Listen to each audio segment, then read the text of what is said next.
Bismillahirrahmanirrahim. Alhamdulillahilladzi anzala ala 'abdihil kitaba wa lam yaj'al lahu 'iwaja. Shadaqallahul azim.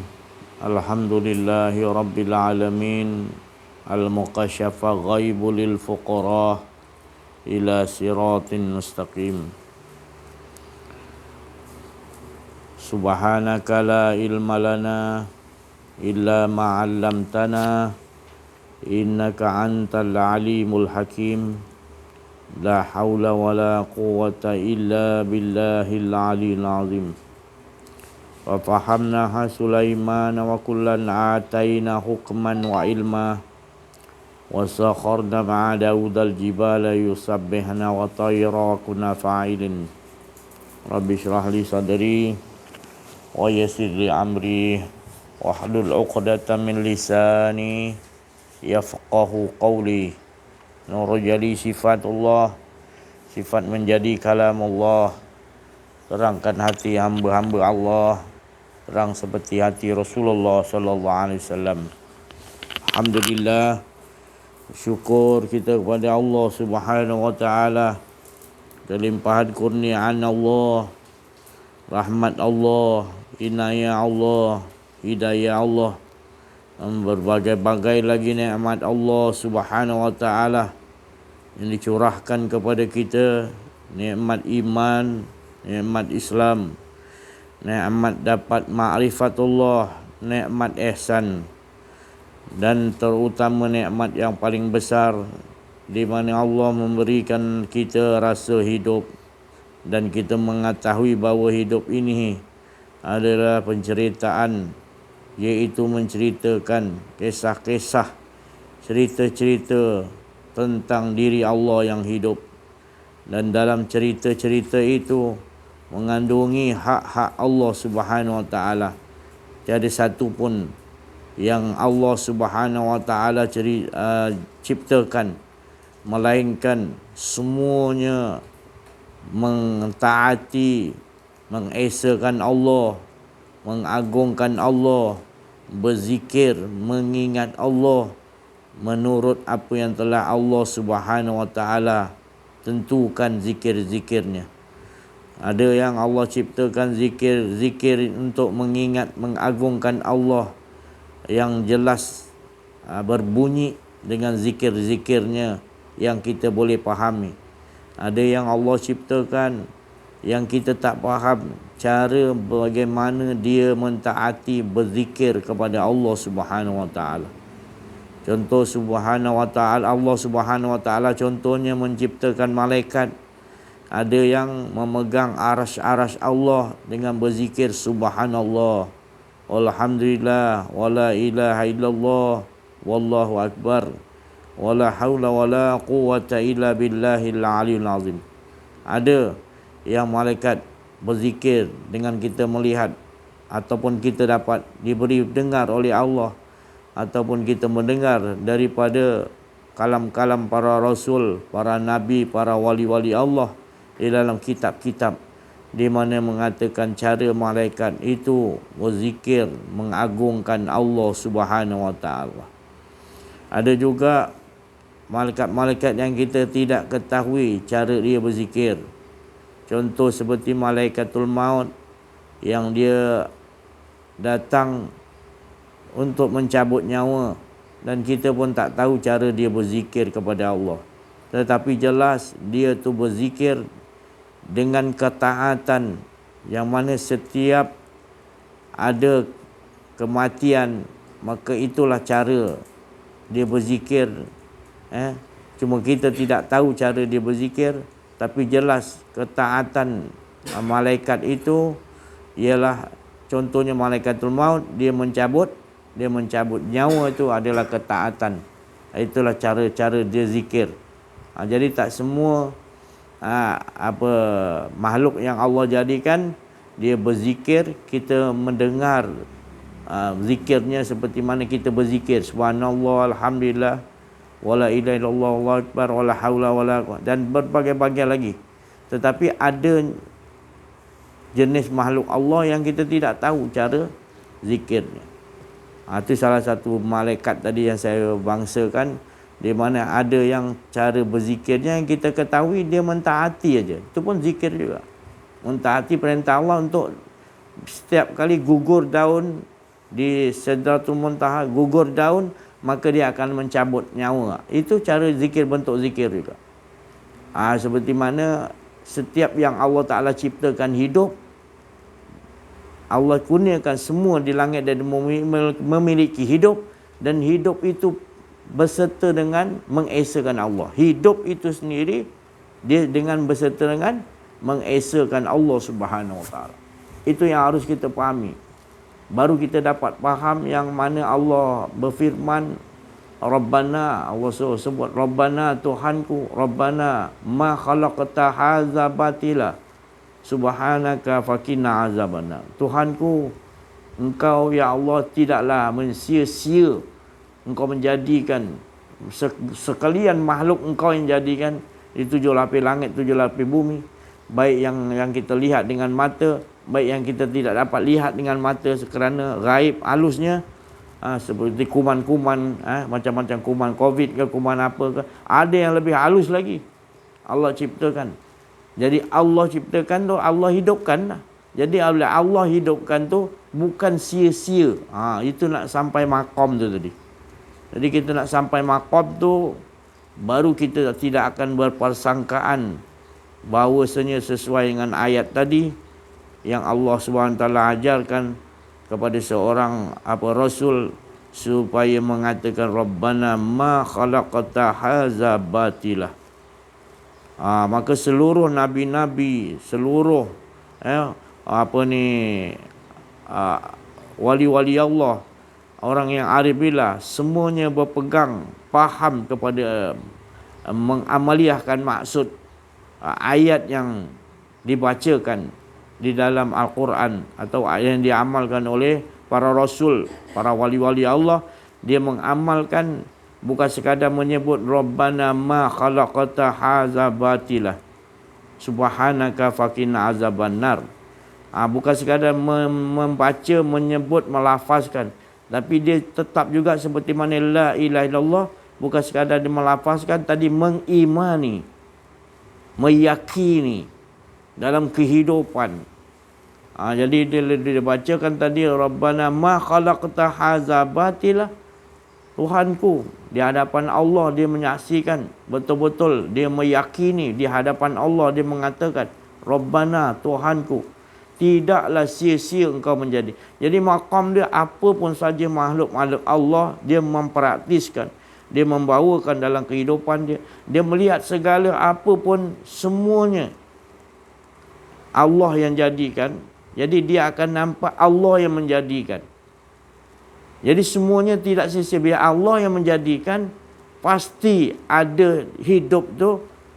Maknanya hidup tu berserta dengan mengesakan Allah, mentaati Allah, mengikuti ketaatan,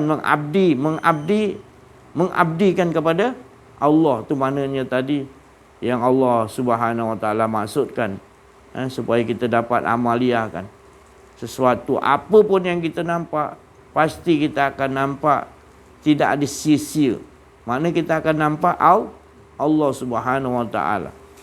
Tapi kalau kita nampak sesuatu, kita tak nampak yang menghidupkan tu tadi, maka kita seolah-olah kita akan mempertikaikan ciptaan Allah.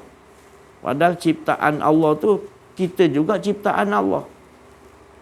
Jadi kita sama-sama ciptaan Allah. Jadi apa pun yang kita nampak, tetap juga ciptaan Allah. Ciptaan Allah itu kita akan nampak siapa yang mencipta. Jadi macam kita dah faham, diberi faham oleh Allah. Bila kita tahu kita ni ciptaan Allah, dan segala sesuatu tu tidak kita miliki. La hayyun, la alimun, la qadirun, la muridun, la sami'un, la basirun, la mutaqallimun, lahul mawjud illa Allah. Termasuklah hidup tak ada, kuasa tak ada, kehendak tak ada. Tadi pendengaran tak ada, melihat tak ada, bercakap ni pun tak ada, ilmu pun tak ada, semuanya tak ada. Sampai betul-betul. Maknanya baru kita tahu. Kita ni dijadikan oleh Allah. Jadi tidak sia-sia. Tapi kalau kita rasa kita ada, maka kita berada dalam keadaan yang melawan. Maknanya tidak mentaati Allah Subhanahu Wa Taala. Jadi inilah zikir yang tak ada bunyi, zikir khafi, zikir yang sangat halus, yang hanya Allah Ta'ala terima. Yang mana zikir yang betul-betul kita ingat kita ni tiada adalah zikir khafi. Bukan sir lagi. Kalau sir tu rahsia masih lagi. Tapi apabila khafi ni lenyap, yang khafi, yang berzikir, yang hidup hanya Allah. Itu kita ingat. Allah bagi rasa ingatan bahawa aku yang ada. Bagaimana itu? Maka kita kena kata, kita ni tidak sia-sia. Kita ni dijadikan Allah untuk menyatakan Allah. Sungguh pun tak ada, yang nyata tetap Allah. Ingat kat situ. Ingat zikir hafi. Yang ni zikir yang lebih halus, yang rahsia, yang lebih Allah Ta'ala sangat senangi. Kalau afdalu zikir la ilaha, paling mulia tu la ilaha illallah, lebih mulia lagi adalah ingat terus kepada Allah. Dan lebih halus daripada Allah, kita ingat kita tak ada yang sebut Allahnya Allah. Dan halus lagi, hafi lagi daripada sir adalah kita langsung tak ada merasa kita yang sebut, kita yang ingat Allahnya Allah. Tu hafi. Itu zikir yang paling disukai oleh Allah Subhanahu Wa Taala. Itu zikir yang mendatangkan, memberi syafaat kepada keliling. Bila kita duduk di berjalan, keadaan kita hafi, berzikir dalam zikir hafi. Jadi kita tengok makhluk-makhluk Allah jadikan, mereka terus mentaati Allah dengan cara berzikir, berlafaz tadi. Ada yang tidak, ada yang senyap saja. Mengikuti ketaatan. Mengikuti ketaatan apa yang telah Allah Ta'ala beri dia skrip hidup. Skrip hidup dia mencabut nyawa. Itu adalah satu ketaatan bentuk zikir. Kemarin dulu dah diceritakan. Dulu pokok ni tegak naik, tiba-tiba kat ujung dia, pucuk dia kelapa suruh rukuk. Dia jenis ini, kita melihat pokok tu dia rukuk, sentiasa rukuk. Ada yang pokok menjulang tinggi je, tak tegak je, mengesakan Allah. Kita tengok rumput di bawah, duduk bawah je, dipijak orang ke apa, tetap tu cara dia mentaati Allah, iaitu dengan cara gitu. Jadi masing-masing kita akan lihat sesuatu di sekalian alam ini. Kita akan melihat, ya Allah, tidak ada batil yang kau ciptakan. Khalaqta haza batila. Semuanya yang kau ciptakan tidak ada batil. Bila kita dah faham, kita akan masuk. Ini bila dah faham, baru kita boleh masuk. Kita melihat makhluk-makhluk Allah yang derhaka. Makhluk-makhluk Allah yang derhaka. Tadi ceritanya Allah menceritakan tadi tentang makhluk-makhluk Allah yang berzikir, yang kita tahu cara zikir dan tidak kita ketahui cara dia berzikir, senyap, hafi terus. Ada yang jenis derhaka, yang kita nampak apalah guna diciptakan iblis dan juga Fir'aun, Namrud, apa sebablah Allah ciptakan. Tetap juga Allah ciptakan tu tidak ada sia-sia, batil. Allah sendiri dah kata gitu, confirm. Aku yakinlah kita. Jangan lagi kita menyalahi, mengapalah Allah ciptakan hawa nafsu aku ni? Mengapalah Allah ciptakan iblis ni? Mengapa Allah ciptakan setan dan kuncu-kuncu dia? Mengapa Allah ciptakan Fir'aun, Namrud? Kita tak ada lagi nak mempertikaikan. Malah kita yakin itu semua tidak sia-sia. Allah tu maha bijaksana. Dia tak perlu mengumpulkan seluruh malaikatnya yang pandai-pandai. Sebab semua kepandaian yang ada pada malaikat dan pada rasul, para nabi, semua itu adalah kepandaian irfanullah. Kepandaian Allah Jadi yang ada semua ni sebenarnya adalah jahlun. Sebenarnya adalah jahil, tidak punya apa-apa. Lalu Allah masukkan kepandaian irfanullah itu kepada makhluk-makhluknya. Jadi bila kita betul-betul menafikan, betul-betul tak ada keakuan diri, kita fakir, ya, kita betul-betul jahlunkan diri kita, maka akan datanglah irfanullah. Jadi perlu kita jahilkan, jahlun, irfan Allah akan sampai. Jadi bila kita melihat, kita dapat merasakan kita ni jahil, tak punya apa-apa, maka akan datang jahlun irfanullah. Bila kita jahilkan diri kita, betul-betul kita tak punya apa, memang betul pun, ya, lalu dibagi hidup beserta dengan kepandaian Allah. Jadi bila kita pandai, kita tahu sesuatu, adalah sebab irfanullah, kepandaian Allah Subhanahu Wa Taala. Dia yang alimul hakim. Maka kita akan melihat iblis pun, benda-benda batil pun kita nampak dia berzikir. Ini minta maaf kalau kita belum sampai di situ. Jangan kita pula kata ni salah, sebab kita dah bersandar kepada ayat ni, dan ayat ni datangnya pada Allah. Dia punya bedah siasat ayat ni, Allah kata jangan kau salahkan aku menciptakan baik atau buruk. Rabbana ma khalaqta haza batila. Kalau masih lagi engkau menyalahi, maka ada lagi keakuan-keakuan dirimu. Sebab itu semua yang aku ciptakan, yang mana tidak satu pun ada yang batil, Allah Ta'ala kata, kerana kebijaksanaanku. Kerana kalau engkau dapat memahami kebijaksanaan Allah, engkau juga akan melihat memang benar ya Allah. Dalam kehidupan ni perlu ada baik, perlu ada buruk. Mesti ada ya syurga, mesti ada neraka. Memang itu cerita Allah nak ceritakan dalam kehidupan kita ni. Baru dia jadi cantik. Kalau baik aja semua, tak guna Allah nak ciptakan. Kalau Allah ciptakan orang baik, ya tak ada ciptakan orang yang tak baik, maka apa guna dia jadikan orang baik? Jadi Allah jadikan orang baik dan orang yang tak baik, supaya kita jangan duduk antara yang baik dan tak baik. Dan kita hanya duduk kepada kita nampak. Tak ada sia-sia Allah jadikan yang baik dan yang tak baik. Jadi kita duduk dengan Allah. Bukan kita tu Allah. Kita duduk dengan, baru kita faham Rabbana ma khalaqta haza batila. Baru kita akan faham, ya Allah, matikan aku ya Allah, leburkan aku ya Allah dengan tangan kekuasaanku, supaya aku tidak duduk antara kedua ni ya Allah. Maka para rasul, para nabi, para wali Allah, dia terus berpegang dengan kepahaman, keyakinan, iaitu amaliahkannya tiada. Ini nama dia yang Rasulullah SAW bagi tahu, duduklah kamu dalam apa keadaan pun sederhana. Jadi banyak orang tak faham sederhana macam mana.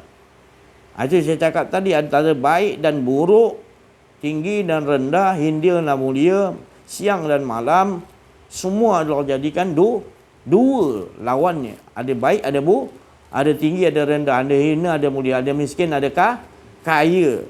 Jadi jangan duduk antara dua tu, maksud Rasulullah. Itulah sederhana. Apa dia? Sentiasa lebur, tak ada keakuan diri, dengan rahsiaan Allah je ada. Baru kita akan nampak itu maknanya sederhanalah kamu setiap keadaan, setiap waktu. Itu maknanya sederhana. Jadi ini telah diperjelaskan oleh Rasulullah SAW di hadapan para sahabat dan juga umat di zaman tu, hingga ke kita diberi kepahaman bahawasanya inilah akhlak Nabi Muhammad sallallahu alaihi wasallam. Dia tidak duduk antara baik dan buruk. Walaupun dia keadaan dia nak menghampiri kepada keakuan diri, dia akan berkata kepada Allah, ya Allah, jangan biarkan aku menguruskan diriku sendiri. Setiap kali nak terasa nak ada keakuan diri, dia akan berkata, Rasulullah akan kata, setiap nak rasa ni, belum merasa lagi, bila nak macam nak rasa, tu dia menghalang, dia wala taqrabuz zina, dia jauhkan. Dia tak hampiri keakuan diri tu. Kerana menghampiri aja itu adalah zina. Menghampiri nak rasa ada diri itu adalah zina. Maka itu Allah kata wala taqrabu zina. Itu maksud bagi orang-orang para rasul, para nabi, para wali Allah, mereka akan berdasiasat sampai ke situ sekali. Kalau kita sampai kiamat pun kita pakai wala taqrabu zina, kita rasa antara bukan muhrim, maknanya itu. Tapi bagi para rasul, para nabi, para wali Allah, orang arif bin billah, mereka ni diberi kefahaman di sisi Allah, engkau menghampiri keakuan diri pun dah zina. Apa lagi kalau engkau dah hampiri, macam Nabi Adam, jangan hampiri pohon khuldi kan? Ustaz, pohon apa Ustaz yang Nabi Adam hampiri tu? Jangan hampir pun. Kerana kau nak hampir tu dah keakuan macam tu maksud dia. Itu kepahaman para rasul, para nabi, itu dia langsung dia dapat kepahaman daripada sisi Allah. Dari itu kita baca Quran, kita nakkan Allahumma arhamna bil Quran. Faham Quran tu daripada sisi Allah. Siapa yang menciptakan Quran, kita nak suruh makhluk bagi faham?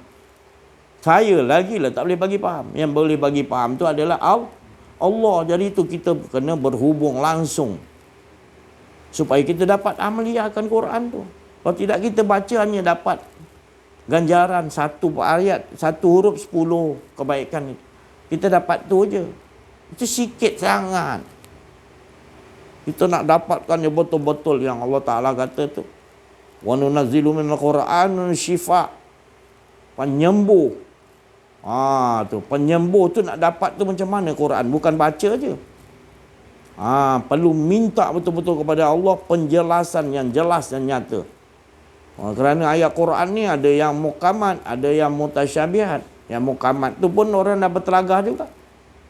Apatah lagi yang mutasyabihat, yang perlu kita jumpa orang-orang yang arif tentang Quran tu. Tu tadi. Baru boleh kita boleh. Ini kalau kita ikut kepala kita sendiri, kita tak kenal diri, tak kenal Allah, tak faham kita Quran. Kita tafsirkan tu tak kena asbabul nuzul dia. Turun ayat tu tadi. Itu di dalam Rasulullah turun ayatnya tu begini. Dan bagi kita pula Allah nak turunkan tu bagaimana pula? Bagi Rasulullah begitu, turunnya gitu. Itu memang kita imani, percaya pada Rasul. Kemudian kita pula kena mengimani bila kehidupan kita pula apa yang fatwa yang Allah bagi menerusi ayat tu, asbabul nuzul tu. Jadi ada kalanya tak sama. Untuk kita daripada satu zaman ke satu zaman tu tadi Quran tetap juga dipegang, tapi cara pengamaliah tu tadi kita harus tetap juga mohonkan kepada Allah kefahaman tu tadi. Kita tak faham juga. Nabi itu asbabul nuzul dia begitu turun. Jadi itu sebabnya kita betul-betul kena orang yang betul-betul menyerah diri kepada Allah setiap waktu. Baru kita akan nampak sesuatu yang Allah ciptakan tu tadi tidak ada batil. Makna tidak ada batil, semua tu ciptaan Allah. Semuanya itu mengabdikan diri kepada Allah. Maka tak lain abdi mereka tu dijadikan tadi hidupnya tu, abdinya tadi tak lain Allah lah yang mengabdikan kepada dirinya sendiri. Jadi bila kita dapat faham duduk di sini, Allah akan bagi kita kefahaman dari sisi Allah. Apapun sekalian alam ini, kita dah mendahului. Bukan mendahului kita ni Tuhan, bukan. Allah suruh kita duduk gitu supaya mendahului. Itu maksud saya, supaya engkau jahlun, engkau fakir, kau hilangkan, kau matikan diri engkau sebelum mati, supaya engkau dapat duduk pada yang tetap kekal yang maha hidup, supaya engkau tak merasa hidup. Bila engkau tak merasa hidup dan kau tukarkan sebenarnya memang engkau lah ya Allah yang hidup, aku tak perlu hidup. Jadi yang hidup tu engkau duduk kepada pengabadian, abadi hidup itu tadi dengan cara engkau tak merasa hidup, baru engkau akan nampak semua yang Allah ciptakan itu adalah pengabdian, iaitu dialah mengabdikan kepada diri dia, nak ceritakan sebenarnya kisah-kisah aku ni ingin dikenali. Bila engkau kenali, maka aku jadikan sekalian ini termasuk untuk engkau kenal aku. Jadi setiap sesuatu yang Allah Ta'ala ciptakan itu tidak ada batil, sebab kita tahu kita kena kenal diciptakan Allah tak sia-sia, sebab menyatakan Allah mengabdi kepada dirinya sendiri. Jadi tak ada lain sekalian alam ni, semua menyatakan Allah Subhanahu Wa Ta'ala. Maka terus menerus kehidupan kita ini bukan lagi zikir yang zikirullah yang lafaz, ataupun zikir kahar ke zikir. Tak, zikir kita adalah terus menerus zikir yang daim, berterusan, iaitu kita merasakan tak ada lagi keakuan diri, dan terus menerus yang hidup hanya kita rasakan tu pun ada dua lagi. Makna dia je macam mana tu. Jadi tidak ada lagi ingat batang tubuh kita. Maknanya dah dia aja. Dia aja. Yang kita apa pun yang kita lihat kita dah tahu dah. Sebab apa? Yang baik, yang buruk, yang tinggi, yang rendah, itu akan kita hadapi. Di sekalian alam ni, itu aja kita akan hadapi. Ya, semua ada lawan. Jadi kita tak disuruh duduk di situ. Ada baik, ada batil, ada hak. Kita tak duduk di situ. Jadi kita duduk siapa yang menjadikan tu tadi. Itu tujuan diciptakan, hak dan batil, tinggi dan rendah, mulia dan hina. Tujuan dia supaya kita terus sederhana, terus lebur, tak ada keakuan diri. Kita nampak dia bercerita atas diri dia. Iblis pun cerita dia kita nampak. Jadi kita tak ada tekanan hidup.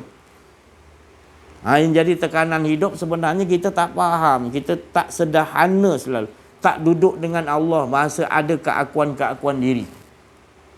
Maka kita tak akan dapat hidup sederhana yang Rasulullah SAW maksudkan. Sentiasalah hidup sederhana. Kita lain pahaman kita sederhana tu. Minta maaf saya cakap. Jadi itulah ini, bila didedahkan, dikupaskan, dibedah siasat, maka datang irfanul, kepandaian Allah menjelaskan tentang dirinya sendiri. Tak ada siapa yang boleh menjelaskan dirinya untuk kita pandai pada Allah, melainkan dari Allah sendiri. Jadi alhamdulillah kita dapat kefahaman ini langsung daripada Allah Subhanahu Wa Ta'ala. Maka hakul yakin wa qabalul yakin dah, bahawa inilah tempat duduk yang paling aman, inilah benteng yang paling kukuh, yang mana kalau kita sentiasa amaliakan dalam kehidupan kita, seperti mana Sayyidina Abu Bakar As-Siddiq mengatakan dia menjaga istiqamah yang ni, jaga betul-betul, yang sampai terputus makrifat dia ni. Dia senantiasa makrifatullah, tak ada, semua Allah. Dia jaga kat situ, dia dah dapat titik ala tujuan sebenarnya, jaga ni. Inilah maknanya yang kita tak boleh campur adukkan. Dalam kolbun kita, dia boleh isinya satu je. Ni kita isi banyak-banyak, serabut lah mana satu nak pakai. Tapi sebenarnya inilah dia. Yang nak turun apa pun lintasan yang suci-suci semua kat situ. Bila ada keakuan diri, maka dia akan menutupi lah. Tapi kalau tak ada, kita akan nampak jelas semua ni. Tak ada yang tersembunyi dah. Alam-alam gaib mesti kita akan nampak. Sebab kita bukan menggunakan penglihatan kita dah, tak ada dah. Bila dah tak ada penglihatan kita, kita gunakan penglihatan Allah. Bukan kita lagi, penglihatan kita. Lihatlah kita. Dia melihat ciptaan dia semua. Bukan kita. Tentu tidak ada hijab. Itu pasal tadi. Tapi bila kita dah duduk di situ, baru kita faham, ya Allah, kita takkan duduk tempat lain lagi. Bila Allah dah anugerah kita, maka Allah akan, bila dah anugerah kita, keluarlah perkataan daripada Allah yang di dalam Quran tu nanti. Terdengar keluar, Allah Ta'ala bagi tahu. Khalidina fiha la yabghuna anha hiwala. Mereka kalau dah capai kedudukan ini, Allah anugerahkan, maka dia tetap berada dengan Allah, tak ada keakuan diri, dan tidak akan berganjak-ganjak diduduk dalam nikmat tu tadi. Bukan syurga, lebih pemilik itu maksudnya. Minta maaf saya cakap, ni pandai-pandai ahli tafsir seluruh dunia, saya tak nafikan apa yang ulama-ulama tafsirkan. Tapi saya yakin fatwa ni saya dapat maknanya daripada Rasulullah sallallahu alaihi wasallam, langsung daripada Allah SWT. Bukan maknanya saya Haji ni pandai tafsir. Saya wa ma fa'altuhu an amri. Saya mengikuti, mentaati apa yang diucapkan oleh Nabi Khidir alaihissalam. Saya mengikuti jejak langkah Nabi Muhammad SAW. Aku berkata ni adalah semata-mata bukan diri, melainkan wahyu yang telah Allah Ta'ala turunkan menerusi maknanya daripada Allah, bukan nafsu Nabi Muhammad. Jadi kita mengimani bukan cakap, kita mengikuti, bukanlah kita Nabi, tetapi tetap juga daripada Allah. Tapi tak boleh sebut perkataan wahyu ni, nanti orang kata kita ni Nabi pula kan. Jadi sebenarnya sama je maqam dia. Bila orang dah kenal diri, kenal Allah, sama je maqam dia. Cuma kita tak boleh istiharkan dengan makhluk ni kita ni Nabi. Tapi Nabi bagi tahu, kalau ada selepas aku Nabi, engkau ya orang Arif Billah, ya Sayyidina Ali. Bila orang dah jadi Arif Billah, Nabi bagi tahu kalau ada Nabi lagi. Sebab apa? Maqam dia sama, tak ada keakuan diri dah. Arif Billah ni mana ada keakuan diri dah. Dia dah arif tentang Allah, Allah bagi tahu. Kepahaman. Tak ada apa guna dia nak ada lagi. Itu nama orang Arif Billah. Apa gunanya aku ada lagi? Sebab yang ada hanya Allah, cukup dah. Cukup dah Allah yang memerintahku. Sekalian alam ni diperintah oleh Allah. Allah disusun oleh Allah. Jadi itu Arif Billah, para wali Allah. Itu aja Allah dah katakan. Mana innal awliya Allah la haufun alaihim wa lahum yazan. Kita tak faham ketenangan macam mana yang dia dapat. Kecukupan, ketenteraman macam mana kita tak faham macam mana yang dia dapat. Bila kita jadi Arif Billah, lebur keakuan diri, dipahamkan Allah, baru kita tahu ya Allah, dia tak berganjak daripada makam innal awliya Allah. Dia tak mau ganjak, dia tak mau berganjak daripada makam ni lagi, di dunia lagi. Itu yang dikehendaki oleh Rasulullah sallallahu alaihi wasallam selepas balik daripada Isra wal Mi'raj, berjumpa dengan Allah Subhanahu wa taala. Rasulullah jumpa, tandanya gitu. Siapa tak beriman, tak meyakini bahawa Rasulullah SAW roh dan jasadnya berjumpa dengan Allah, maka orang itu adalah orang yang sesat. Ada yang cuba petikai kan, kata Nabi pergi dengan roh aja, Nabi pergi dengan jasad. Tak, roh dan jasad sekali aja. Sebab Allah Subhanahu wa taala tu berkehendaki. Kalau Allah tak menghendaki, langsung kau tak boleh ke mana-mana, kau tak. Jadi Allah tu Subhanahu wa taala, dia yang sendiri memanggil hambanya. Jadi kira Allah yang dah panggil hambanya, sampai tak? Sampai. Saya panggil datang rumah saya tetamu, ustaz, saya latih datang pukul lepas zuhur ni, tetap juga pintu buka, tetap juga dia tidak menyuruh, cuma lambat dengan cepat ya. Kan? Tetap juga bila dia dah panggil sebagai, dia pasti akan tunjukkan lah, Allah tu tetamu dia panggil. Ayyalal solah, ayyalal falah. Allah Ta'ala panggil, mari kepadaku. Gelombang solat tu gelombang kembali kepada Allah, buang keakuan. Kau akan dapat falah, kejayaan. Kita tak faham.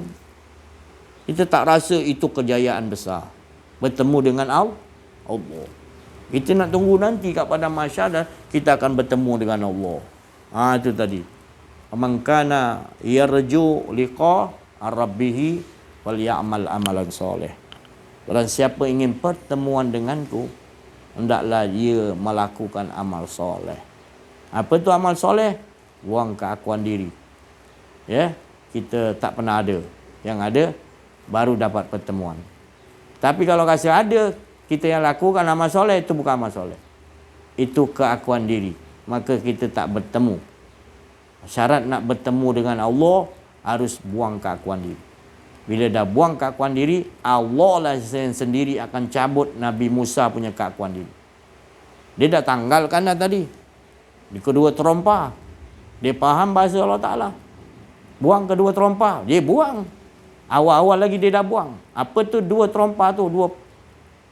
Dua kasut tu. Maksudnya, dunia dia dah tanggalkan. Kemudian akuan diri dia dah sentiasa tanggal. Maka Allah Ta'ala tunjukkan. Bukan diri Allah. Tetapi tunjukkan nurnya. Supaya Allah leburkan betul-betul Musa. Bila dia lebur 40 hari, dia leburkan Allah dengan cahaya. Nur Muhammad dan Nur Zat Allah Ta'ala tadi. Maka lebur tak ada betul-betul Nabi Musa. 40 hari baru dia sedar. Baru dia beriman, meyakini, mengimani dia kata. Jadi kita tak sampai ke situ pada orang yang belum belajar mengenal diri, mengenal Allah. Tapi kalau orang dah mengenal diri, mengenal Allah, Allah akan pasti nanti engkau datang berjalan nak jumpa Allah. Berlari Allah. Nak peluk kamu. Boleh lari kamu nak jumpa Allah. Sepantas kilat Allah. Jadi bila kau panggil seruan, Allah seru kau pergi, pasti Allah akan peluk sampailah. Pertemuan lah. Tu. Maka itu kita rasakan tadi. Sentiasa kita pertemuan dengan Allah. Sebab apa? Sebab Allah telah leburkan kita. Memang betul pun kita tak pernah ada. Bila kita telah dileburkan, kita tak pernah ada pun.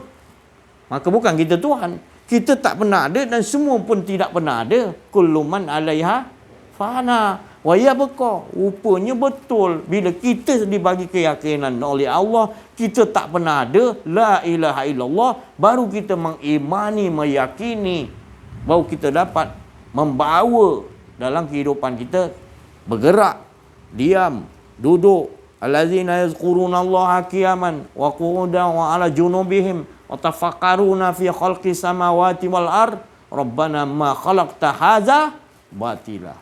Itu orang cerdik, Allah Ta'ala kata. Allah maha cerdik, maha bijaksana, tak ada yang lebih bijaksana. Kata kita ni bijaksana adalah orang yang tafakkaru, dia sampai dia tak nampak yang lain dah. 7 lapis langit, semua tak ada batil, semuanya menyatakan engkau ya Allah. Ya Allah, bahagianya orang begini. Ini yang maknanya orang yang sentiasa dia tenang, dia aman sentiasa. Dia sentiasa tak mau merasakan ada. Dia nampak semua ni bergerak diam sekali, pandang sekian alam ni. Matahari, bulan, bintang sekali pandang, semua pandang ada. Semuanya dia tak nampak lain dah. Dia tafakaru dah. Allah bagi kebijaksanaan berfikir, dia dah nampak tak lain engkau lah yang aku nampak. Kalau baju yang kau pakai, aku tak nampak baju. Aku nampak kain. Kain pun aku tak nampak. Aku nampak benang. Benang pun aku tak nampak. Aku nampak kapas. Kapas pun aku tak nampak. Aku nampak benih kapas, pokok kapas. Pokok pun aku tak nampak. Aku nampak benih. Benih pun aku tak nampak. Aku nampak siapa pencipta benih itu. Selesai. Tafakkaru fi khalqis samawati wal ard. Semuanya begitu apa pun Allah. Jadi nak menyatakan keesaan abdi. Itu tadi abdi, hamba. Abdi, hamba, abdi sebenarnya abdi dia. Dialah yang tahu akan diri dia, dia yang mengabdi pada dia, dia yang sembah pada diri dia. Maka bahagialah kita apabila kita di dunia lagi kita dapat amaliakan ini, maka inilah golongan-golongan yang dimaksudkan oleh Allah dalam Al-Quran, iaitu golongan awal. Golongan awal tu bukan zaman Nabi Adam, awal Nabi Muhammad dengan sahabat, bukan. Awal tu adalah orang yang awal, dia tahu awal. Awalnya yang ada hanya Allah. Awal tu golongan awal yang tanpa permulaan. Awal tu tadi ada awal. Kita tahu lahir saya tahun 71 bulan 10, awal saya. Tapi Allah ni awal tanpa awal tanpa. Jadi kita tahu. Bila dah tahu awal, kita akan tahu akhir. Akhir pun tanpa penghabisan. Tali ditarik, ada awal di tali ni sini. Ujungnya akhirnya di sini. Tapi Allah huwal awal tanpa permulaan. Tu kena faham. Dia jadi mengesahkan Allah. Yang kita kata kita tahu awal Allah ni tak. Awal aja Allah tu tanpa permula, tak tahu bila mulanya. Ada dengan sendiri tanpa ada sesiapa yang menjadikan. Awal. Jadi dia menjadikan yang awal-awal. Siapa aja yang kata awal, itu Allah jadikan. Kita awal lahir saya gini. Jadi Allah yang menjadi awal. Tapi Allah tu jangan dicari bila awalnya. Baru kita faham, ya Allah, kita nampak semua ni ada awal dia. Baik Nur Muhammad, Allah yang jadikan awal. Dan pengabadian, abadi itu, abadi tahu abadi? Sampai bila-bila. Sampai azali pun tak tahu kita. Abadi itu, kekal tu bila-bila, kekal yang Allah Ta'ala tu, sentiasa. Jangan nampak yang lain. Abadi ni makna kekal bila-bila dia aja. Apa pun dia jadikan satu hari ni 150,000 jenis makhluk dia. Satu hari Allah ciptakan. Tetap juga abadi. Mengesakan. Abadi. Mengesakan Allah juga. Jadi kita tak tahu nak cakap dah. Maknanya Allah Subhanahu Wa Taala yang sendiri tahu mengesakan dirinya sendiri. Sebab sejak awal lagi belum dia dah ciptakan abadi. Abadi itu sifat tu kata Allah. Abadi itu sendiri pun dah kita tak tahu bila mulanya jadi ini. Terus menerus sampai azali, kita pun tak tahu azali itu bila, akhir bila. Terus menerus. Dah masuk surga, dah hitung semua dah. Terus azali Allah Ta'ala tu dalam dia memang esakan diri dia, mengagungkan diri. Ya Allah, itu abadi dan azali Allah ciptakan aja. Ya, macam mana Allah Subhanahu Wa Taala bila disebutkan Allahu Akbar, tak lebur lagi, tak tahulah nak cakap. Kalau kita dah sampai Allah jelaskan sejelas-jelas, nyatakan senyata-nyatanya, masihkah kita nak rasa ada keakuan diri lagi? Menyesal kita. Kita rasa dosa yang amat besar bila Allah dah memberikan pengetahuan di sisi aku kepada engkau. Masihkah lagi ada was-was? Tidak. Siapa yang dibagi oleh pengetahuan di sisi Allah, dari Allah sendiri, maka tidak ada was-was, syak dan zon lagi. Mereka akan hakul yakin wa kamal yakin. Tak mau lagi ada rasa keakuan diri. Kerana inilah penyebab hijab yang paling besar, dosa yang paling besar bagi mereka. Ni hukuman dia tadi. Sebab dia dah diberi jelas sejelas-jelasnya, nyata senyata-nyatanya dari sisi Allah. Kerana yang boleh menyatakan Allah tu Allah SWT. Alhamdulillah. Bersyukur kita kepada Allah SWT. Inilah nikmat yang paling besar yang mana Rasulullah SAW dapat apabila berjumpa dengan Allah. Lebur Rasulullah dalam keadaan nyata, dalam keadaan wujud Nabi, dalam keadaan bukan saja roh, wujud Nabi dan juga roh sekala dia lenyapkan oleh Allah, lebih dekat hingga qarib hingga lebur Rasulullah. Disitulah pertemuan Rasulullah sallallahu. Inilah rahsianya. Bila kita diberikan rasa begitu, baru kita faham apa tu tempat yang dikatakan tadi Sidratul Muntaha, yang Allah Ta'ala bukan pergi sebenarnya dia berada di atas, bukan. Sebenarnya di situlah bila ketiadaan itu, maka sampailah kita kepada Allah. Dan kalau ada lagi keakuan diri, maka kita tak ada lagi dia lembah Muqaddasi Toha. Sebenarnya lembah Muqaddasi Toha itu hendaklah ditanggalkan segala keinginan kita tentang dunia dan buang keakuan diri. Dua terompa tu. Keakuan diri dibuang, tak ada keakuan diri, baru sampai ke lembah Muqaddasi Toha. Begitulah Rasulullah sallallahu alaihi wasallam dan juga orang para wali Allah, mereka ini sentiasa berada di lembah Muqaddasi Toha. Sentiasa dalam keadaan Mi'raj. Dia itu dah sentiasa bertemu dengan Allah. Abu Yazid Al-Bustami ditanya oleh sahabat-sahabat dia. Dia kata, berapa kali sehari engkau melihat Allah? Lebih 100 kali dia melihat Allah SWT. Kita boleh sebut melihat Allah tak dalam solat? Entahlah. Ya Allah, betapa jahilnya kita dengan Allah. Hingga kita dalam solat, Allah berjanji, aku panggil engkau solat, aku ada dah. Tapi engkau masih lagi dalam solat, engkau tak yakini lagi, tak iman. Sebab jalannya itu tadi. Jalannya itu adalah dikatakan tadi harus buang keakuan diri. sebelum mengangkat takbiratul ihram. Terbedil, tukarkan la hayyun kepada yang hidup hanya engkau. La hayyun tu makna kita tak ada yang hidup hanya. Yakin ni yang angkat takbir tu Allah, yang menyebut Allah tu Allah. Anak di baru pertemuan. Kalau pertemuan dia kita nampak Allah ke depan tu bukan, tu topekong tu. Tu berhala lagi. Kena buang keakuan la ilaha illallah. Tak ada baru pertemuan. Anak dia jumpalah arif billah, jumpa mursyid. Ini banyak kita jumpa ulama yang bukan rabbaniun. Kita nak jumpa yang betul-betul ulama yang Nabi SAW maksudkan. Al-ulama warisku. Apa warisnya? Akhlakku, dia tak ada keakuan diri. Itu waris macam tu.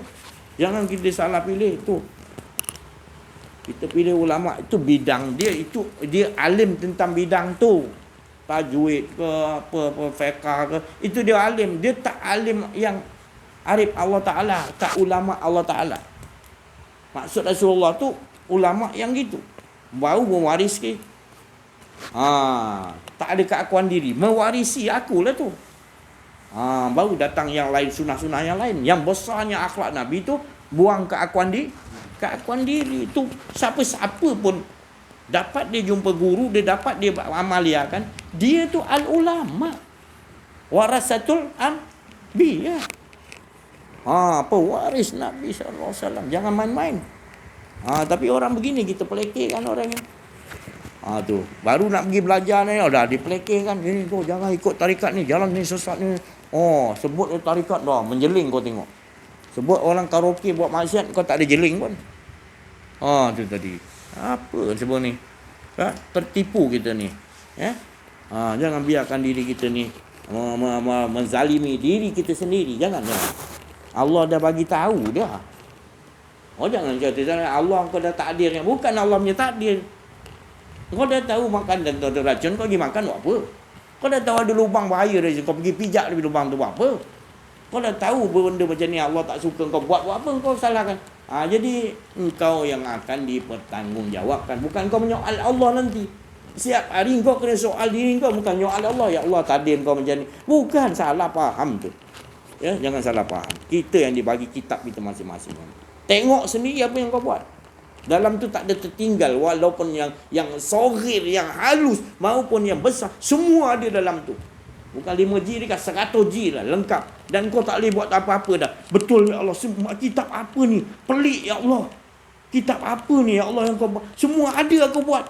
Waktu tu kau tak boleh lagi nak soal Allah dah. Sekarang ni nak diberesi kitab tu yang halus ke apa, nak rasa ada keaduan halus juga tu, buang. Supaya tak ada dalam kitab kita. Sekarang ni. Jangan di sana tak boleh dah. Ini yang Nabi diutus membawa kebahagiaan dan peringatan yang keras supaya jangan lagi mengaku diri. Peringatan yang baik, yang best Allah Taala apa Rasulullah diutus, berita gembira dan juga peringatan supaya kalau kau tak ikut, engkau punya tak ada tempat yang maknanya azab yang paling berat, sadidul iqab, sangat berat sangat hukuman yang kau terima bila engkau ada rasa keakuan diri. Tu saya rasa cukup sampai dulu.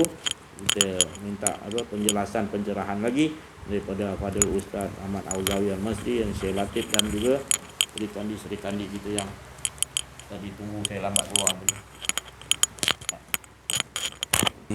Bismillahirrahmanirrahim. Alhamdulillahi rabbil alamin. Wassalatu wassalamu ala rasulil amin wa ala alihi wa ashabihi ajma'in. Subhanaka la ilma lana illa ma 'allamtana innaka antal alimul hakim. Rabbi shrah li sadri wa yassir li amri wa hlul 'uqdatam min lisani yafqahu qawli. Inna fatahna laka fathan mubina. Inna fatahna laka fathan mubina. Inna fatahna laka fathan mubina. أعوذ بالله من الشيطان الرجيم بسم الله الرحمن الرحيم لقد جاءكم رسول من أنفسكم عزيز عليه ما عنتم حريص عليكم بالمؤمنين رؤوف رحيم فإن تولوا فقل حسبي الله لا إله إلا هو عليه توكلت وهو رب العرش العظيم يا حي يا قيوم برحمتك أستغيث اللهم أصلح لنا شأننا كله ولا تكلنا إلى أنفسنا طرفة عين ولا أقل من ذلك ولا إلى أحد من خلقك يا نعم المجيب يا نعم النصير يا نعم الوكيل ولا حول ولا قوة إلا بالله العلي العظيم. الحمد لله والصلاة والسلام على رسول الله. Allah SWT telah menggelaskan keseluruhan ilmu ini terbahagi kepada 4. Allahumma salli ala Muhammad. Ilmu syariat, ilmu tarikat, ilmu hakikat, ilmu ma'rifat. Jadi ilmu-ilmu yang ada di atas muka bumi ini semuanya ilmu Allah. Ilmu-ilmu yang ada atas muka bumi ini semuanya Allah yang punya, Allah yang buat, Allah yang aturkan. Allahumma salli ala sayyidina Muhammad. Itu kelas-kelas ilmu ini maknanya kita boleh kelaskan segala ilmu yang ada di atas muka bumi ini dinamakan ilmu syariat. Termasuk matematik, ilmu syariat, iaitu ilmu untuk memahami hukum hakam, memahami zakat, memahami timbangan, memahami faraid, memahami falak. Itu adalah ilmu syariat. Jikalau kita belajar ilmu matematik tanpa akidah, buruk padahal, maka syiriklah kita. Kerana asas kepada ilmu itu adalah iqra bismi rabbikal ladzi khalaq. Itulah seawal-awal wahyu. Kita baca apa pun mesti dengan nama Tuhan kita. Contohnya cikgu mengajar di sekolah ilmu geografi. Kita buka buku geografi. Lalu kita tidak nampak apa ayat Quran pun. Tak nampak apa pun perkataan Allah. Tak nampak apa pun perkataan Al-Quran. Tetapi kalau kita gagal menghubungkan ilmu geografi itu tadi dengan wajah Allah, maka syiriklah kita. Kita kena cari jalan menghubungkan ilmu itu dengan Allah. Contohnya kita kata ilmu geografi ini adalah untuk aku mengenal negara-negara dan aku mencari arah di manakah kiblat. Dapatlah kita mengetahui dengan ilmu geografi arah kiblat. Kemudian untuk kita membantu Rasulullah sallallahu alaihi wasallam membuka negara-negara sebagaimana sunnah Rasulullah dan para sahabat membuka negara-negara yang belum mau menerima tauhid, belum mau beriman kepada Rasulullah. Allahumma salli ala Muhammad. Jadi semua pembukaan di mana-mana negara semua corak dia sama, iaitu berbincang dengan ketua negara, minta masuk Islam, ajak masuk Islam dengan surat. Sama je, nabi-nabi pun buat macam tu. Nabi Sulaiman pun buat macam tu. Ajak Ratu Balqis masuk ke dalam agama Allah. Pada permulaannya memang menolak. Tetapi bila melihatkan kekuasaan yang dimiliki oleh Nabi Sulaiman, di mana kekuasaan itu akhirnya ditembuskan oleh tauhid, membuang keakuan diri ini, sehingga melihat itu semua adalah kekuasaan Allah. Lalu Ratu Balqis pun akhirnya bukan setakat memeluk agama Islam, tetapi jadi isteri kepada Nabi Sulaiman. Asalnya nak berperang.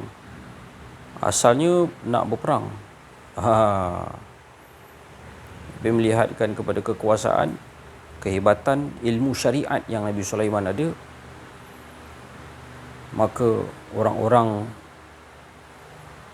dunia sujud, dalam arti kata tunduk kepada Nabi Sulaiman, lalu beriman kepada Allah Subhanahu Wa Taala. Jadi tugas kepada anak muda begitu besar.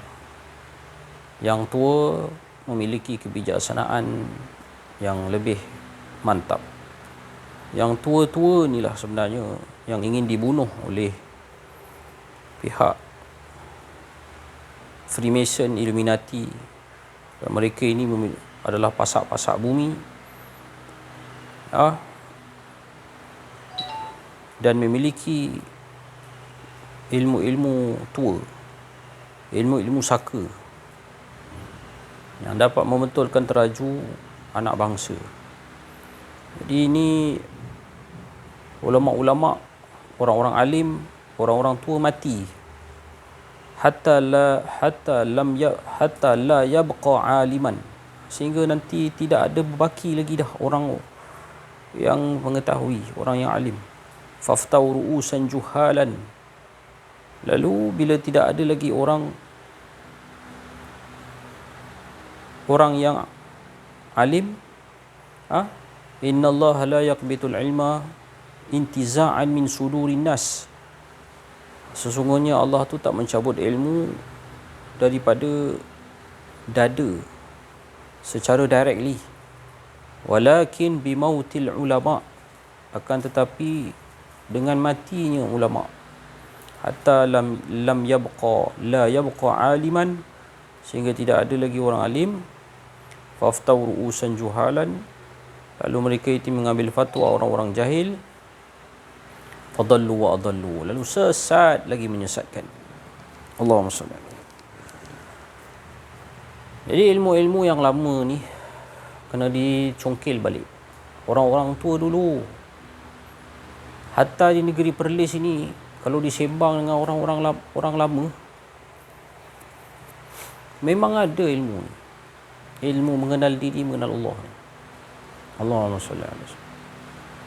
Ilmu mengenal diri, mengenal Allah ni tak mati, walaupun matinya ulama. Kerana apabila manusia itu dihidupkan hati dia, dia akan membawa kepada dia hidup tu. Dan dengan Allah ni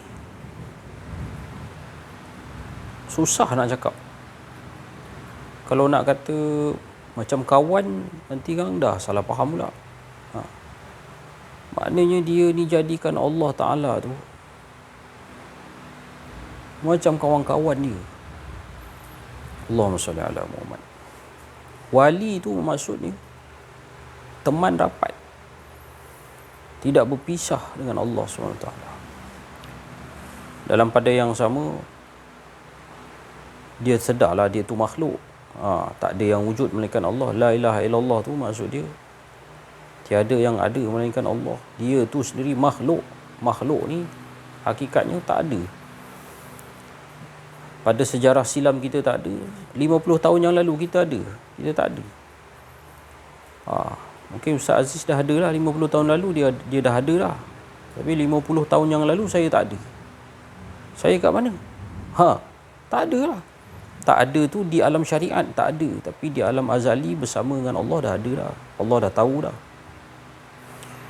Jadi 50 tahun akan datang, ghalibnya kita semua pun dah tak ada. Tak ada lagi. Mana ke belakang kita tak ada, depan kita pun tak ada. Jadi tak nak mengaku kita tak ada. Macam mana tu? Kenapa tak nak mengaku kita tak ada? Tak payah jauh-jauh, tak payah 500 tahun, 50 tahun ke belakang, kita ada ke tak ada? Tak ada kan? Tak ada. 50 tahun ke depan, boleh hidup ke sampai 100 tahun? Rasanya tak boleh hidup sampai 100 tahun. Ghalibnya tak ada lagi. Jadi hujung kita ke belakang tak ada, hujung ke depan pun tak ada. Tiba-tiba tak nak mengaku tak ada. Macam mana tu? Jadi dalil-dalil kita ni tak ada cukup banyak. Jadi manusia ini tak lebih kata 90 tahun, 80 tahun, 70 tahun. Kan? Sama lah makhluk-makhluk yang lain. Asalkan nama dia makhluk, begitulah. Dulu, sebelum dia wujud tu, sebelum dia diwujudkan tak ada, selepas dia diwujudkan pun tak ada. Allahumma salli ala Muhammad. Allahumma salli ala Muhammad. Jadi, indahnya hidup bila mengenal diri, mengenal Allah ni. Dia punya nikmat dia tu, tak ada nikmat lain yang besar bila bergelumang dengan Allah Subhanahu Wa Taala Azza wa Jalla. Allahumma salli ala Muhammad. Semalam saya terdengar satu ilham daripada seorang arif billah. Ilham ni saya tak pernah dengar. Jadi dia punya kata-kata dia ni dah viral lah sekarang ni.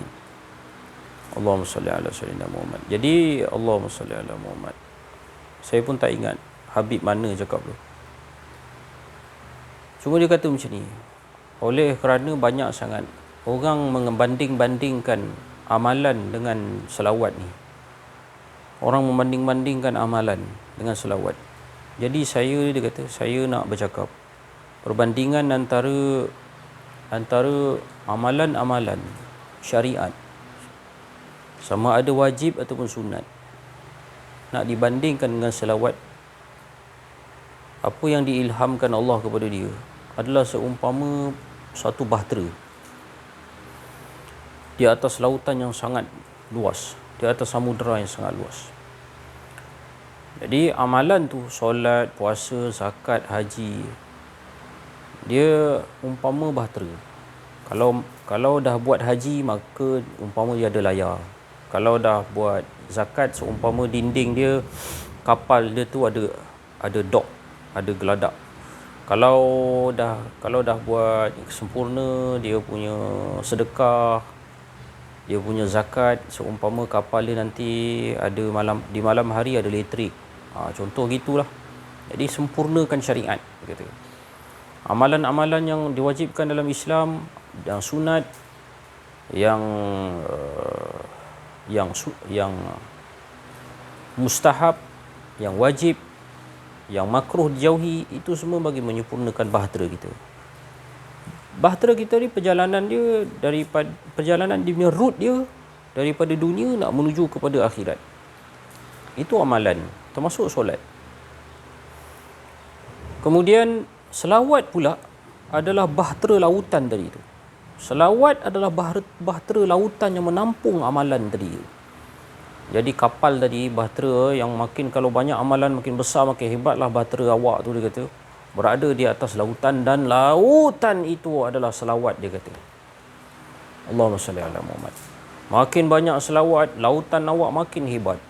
Makin banyak selawat, lautan awak makin gempak. Dalam lautan awak tu ada ikan paus, dia kata. Besar lautan awak, besar selawat awak, ada ikan paus besar-besar, dia kata. Ada ikan jerung, ada permata, ada emas, ada gunung ganang, ada khazanah yang tidak boleh ditemukan. Berapa banyak lautan-lautan yang belum diterokai oleh manusia kerana hebatnya alam lautan. Kemudian lautan dan kapal tu sendiri, kita pun tahu hakikatnya Allah lah yang jadikan. Kita tak ada apa-apa. Kita tak ada apa-apa. Kita tak boleh mendabik dada kita buat kapal tu. Allah lah Subhanahu Wa Taala yang mentakdirkan, yang mengizinkan kapal tu jadi. Allah yang menciptakan lautan. Segala-galanya semuanya Allah, datang pada Allah, kita pun daripada Allah. Jadi cukup cantiklah menjawablah persoalan orang yang bertanya tu. Menjawab soalan orang yang bertanya tu. Kok dibanding-bandingkan aja di antara baca Quran dengan selawat, mana satu yang lebih afdal? Asyik tanya soalan tu. Baca Quran dengan selawat mana lebih afdal? Jawapan dia itu tadilah dia. Baca Quran itu umpama bahtera. Dia punya selawat tadi, bahtera tadi tu berlayar di atas lautan. Itu je dia punya jawapan dia. Jadi saya tertarik dengan jawapan Habib ni tadi, dan saya ingin kongsikan bersama tuan-tuan, dan mudah-mudahan kita dapat sampaikan firasat-firasat ilmu-ilmu laduni yang sampai kepada para ulama, para arifin billah ini, kerana dia cukup cantik tak ada, saya tak pernah terbaca dalam mana-mana kitab, tak pernah dengar sebelum ni mana ulama bidalan di antara syariat, ilmu syariat dan selawat itu apa dia punya kaitan dia. Itu dia, bila arifin billah yang bercakap, ilmu yang keluar macam Ustaz Aziz cakap tadi lah. Bila dah menafi keakuan diri, macam-macam ilmu boleh datang. Yang Syekh Muhammad Naqib Al-Atas, Syed Muhammad Naqib Al-Atas berkata itu adalah merupakan ketibaan makna. Sama ada makna datang kepada kita ataupun kita diterbangkan kepada makna. Allahumma salli wa sallim wa barik ala sayyidina Muhammad. Minta maaf telajak cakap ada keakuan diri sebagainya. Wa sallallahu ala sayyidina Muhammad wa ala alihi wasahbihi wa baraka wasallam. Alhamdulillahirabbil alamin. Bismillahirrahmanirrahim. Assalamualaikum warahmatullahi wabarakatuh. Alhamdulillahirabbil alamin. Alam kasyafa ghaibal fuqara ila siratal mustaqim, ila siratal mustaqim, ila siratal mustaqim. La haula wala quwwata illa billahil aliyyil azim. Subhanaka la ilma lana illa ma 'allamtana innaka antal alimul hakim. La haula wala quwwata illa billahil azim. Saya nak kongsikan hari ini saya dapat sesuatu daripada Allah Subhanahu Wa Taala lantas masa saya mula-mula dengar talk tadi. Jadi permulaan saya nak ceritakan jemaah hari ini. Permulaan saya dengar talk tadi, selepas doa tadi, Allah Ta'ala kata, dengarlah dengan pendengaran Allah. Termasuk dengan kita punya otak, fikiran kita ni, jangan ada. Dia suruh delete di situ. Saya cakap, ni datang balik ni. Jadi, dia cakap di situ, bahawasanya kau delete benda tu. Kau jangan ada fikiran kau. Jangan ada, kau fikirkan ada macam logik ke apa ke, jangan. Kosongkan, deletekan, la ilaha illallah. Jadi, saya ambil di situ yang Allah Ta'ala letakkan. Ni saya dapat saya kongsikan. Jadi alhamdulillah saya dapat sedetik tadi. Satu persatu saya Allah Ta'ala masukkan. Jadi alhamdulillah keberuntungan seperti yang mana yang disampaikan oleh Syekh Aziz tadi. Alhamdulillah satu-satu saya dapat. Alhamdulillah, moga-moga Allah Subhanahu Wa Ta'ala meletakkan yang dikatakan kanat lahum jannah innal ladzina amanu wa sallu kanat lahum jannatul firdaus khalidina fiha la yabghuna anha hiwala. Kekal di situ, tak berganjak di situ. Insya-Allah, mudah-mudahan. Jadi itulah sebenarnya kita, apa yang kita nak buat, yang dikatakanlah hayyun pun kita tak ada rasa. Jangan kita rasa pemikiran kita nak sampaikan. Saya pun cakap dengan rumah saya, wife saya, jangan datangkan daripada pemikiran kita pengalaman ke apa, tak ada. Jangan. Jadi itu je yang saya dapat kongsi pada petang ni. Dan yang keduanya adalah bila mendengar balik cerita daripada Syekh Aziz tadi, wal awwalu tadi tu, sebenarnya persoalan tu sebenarnya kadang-kadang orang boleh terkejut kalau saya cakap ni. Persoalan tu sebenarnya alhamdulillah semasa umur saya 8 tahun di masjid satu kampung, semasa saya nak solat Jumaat, sebelum Allah tu siapa? Saya cakap dalam hati saya, masa tu nak sembahyang Jumaat kan. Jadi umur saya dah saya belajar dengan, masa tu saya dah kerja di Kuala Lumpur, saya berjumpa dengan Syekh Aziz. Di situ baru jawapannya. Tak tahulah berapa tahun tu, saya ingat ada dalam berbelas tahun juga baru saya tahu jawapan tu. Wal awwalu, tanpa permulaan. Ni datang balik cerita ni. Jadi merasai bahawa ya Allah, sesuatu benda yang mendatangkan semangat kerohanian, yang dikatakan naik balik kita punya rohani kita, bahawa soalan tu dan jawapan yang disampaikan boleh membawa kita kepada menafikan lagi keakuan diri kita. Sentiasa kuat kita menafikan keakuan diri kita. Jadi sebatikanlah diri kita ni, sebatikanlah yang dikatakan yang Allah Ta'ala bagi, la tadi tu, la. Betul-betul kan la, betul-betul. Kita susah kita nak buat la ni.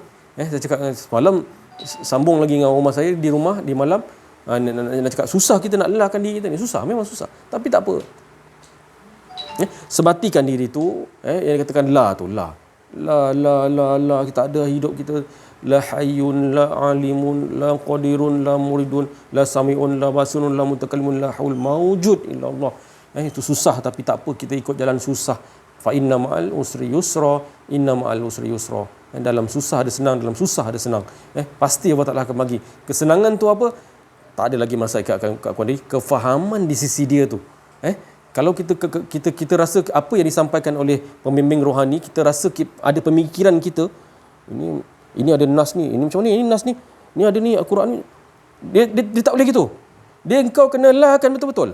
Saya cakap dengan rumah saya semalam. La betul-betul. Jangan. Perkataan yang disampaikan oleh Arif Billah, Mursyid Arif Billah, Kau lelah betul-betul, kau jangan, pemikiran kau pun jangan, kau dengar dengan pendengar. Itu namanya sami'na. Memang betul. Insya-Allah dapat. Insya-Allah dapat. Dia lelahkan kita jahil, tak ada apa ni. Jahil. Jangan ini ada nas Quran yang aku belajar dulu ni. Saya pun belajar juga, bukan saya tak belajar, sikitlah kan. Belajar. Tapi elahkan dulu, kau elahkan dulu. Ataupun belajar yang kenal diri kenal Allah ni, yang dulu video-video dulu ni. Lah juga. Betul-betul lah. Ini betul-betul Allah Taala nak bagi tahu ni. Kau kena betul-betul lah, delete betul-betul. Kan betul delete. Jadi saya nak bagi tahu inilah yang dikatakan amalan soleh.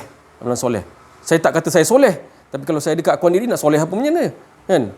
Jadi yang lain jadi terbalik lah, jadi punah ranah nanti. Kan? Jadi kita kena betul la ilaha illallah. Itulah yang orang kata menelisik dari dalam la ilaha illallah, mengimani betul-betul itu yang dikatakan tu. Itu yang dibawa tu, suka saya dengar cerita semalam, yang Syazia cerita semalam. Kita ni kan, kita cerita je. Kita cerita tapi kita tak amaliah. Mana amaliah tu betul-betul. Kalau kena kata pengorbanan, kita korban ke harta benda kita?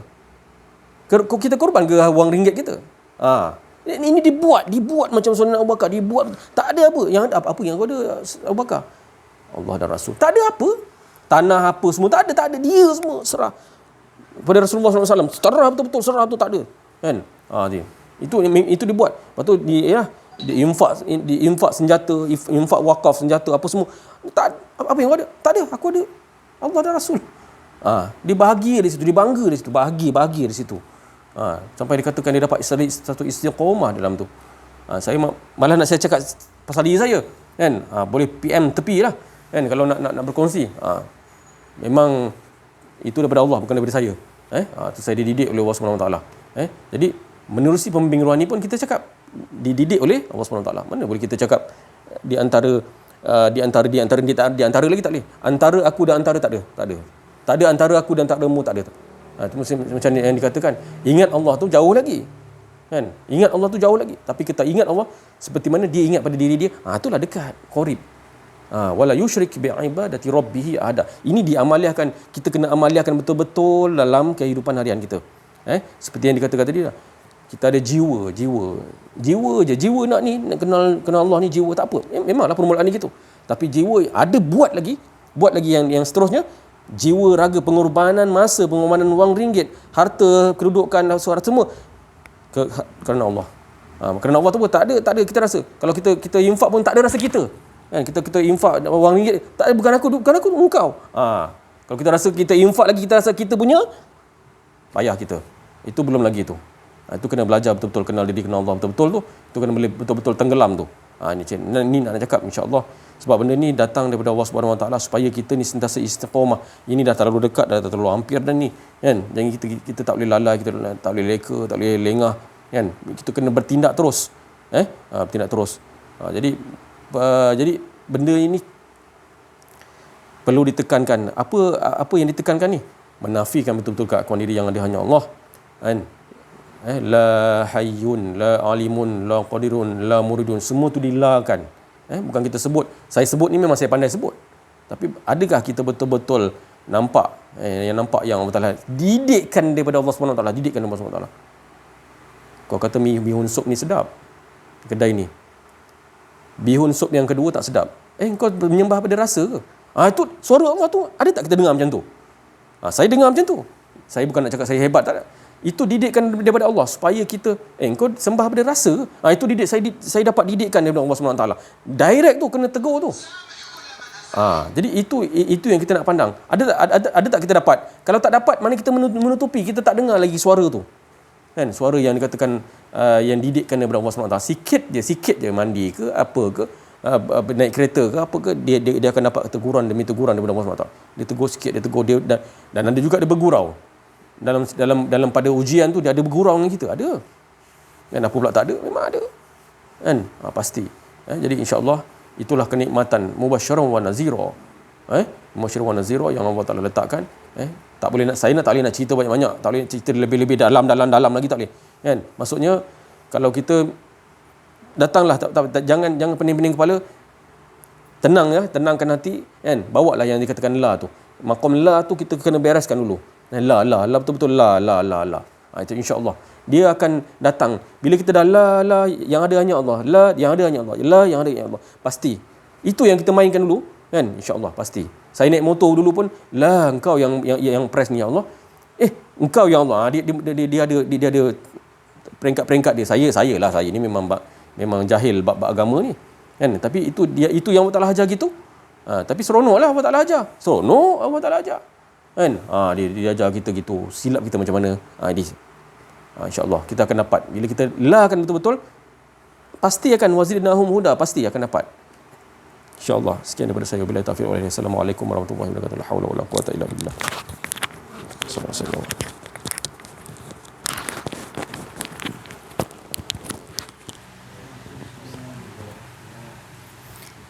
Bersyukur kehadiran Allah yang telah mengumpulkan kami semua untuk menghadiri majlis talk pada ketiga Zulhijjah. Jadi syukur alhamdulillah masih lagi diberi nikmat untuk mengesakan dia, untuk memahami kalimah la ilaha illallah Muhammadur Rasulullah. Jadi hari ini hari ketiga mereka berpuasa dalam bulan Zulhijjah.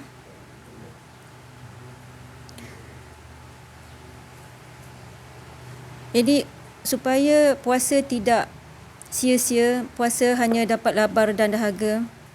Jadi kena ingat di dalam hati bahawa sekiranya mereka berpuasa, ingatlah bahawa bukan mereka yang nak berpuasa, tapi Allah yang memberikan kehendak mereka untuk berpuasa dan memberikan mereka kudrat untuk berpuasa supaya amalan yang mereka lakukan itu diterima Allah. Jadi bila ada perkara itu di dalam hati, maka mereka mengimani kalimah apa yang mereka sebutkan selama ini. Mereka praktikalkan di dalam hati, mereka praktikalkan di dalam diri mereka. Jadi mudah-mudahan amalan itu diterima Allah. Itu sahaja perkongsian saya. Assalamualaikum warahmatullahi wabarakatuh.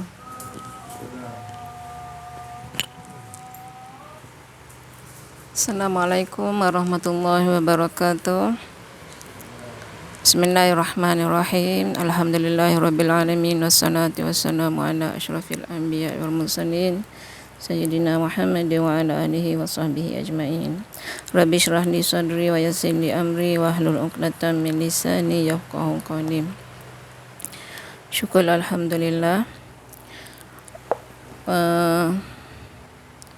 Untuk belajar ilmu kenal diri kenal Allah ni, ilmu dengan kata lain ilmu mentauhidkan Allah, ilmu yang mengesakan Allah, dan juga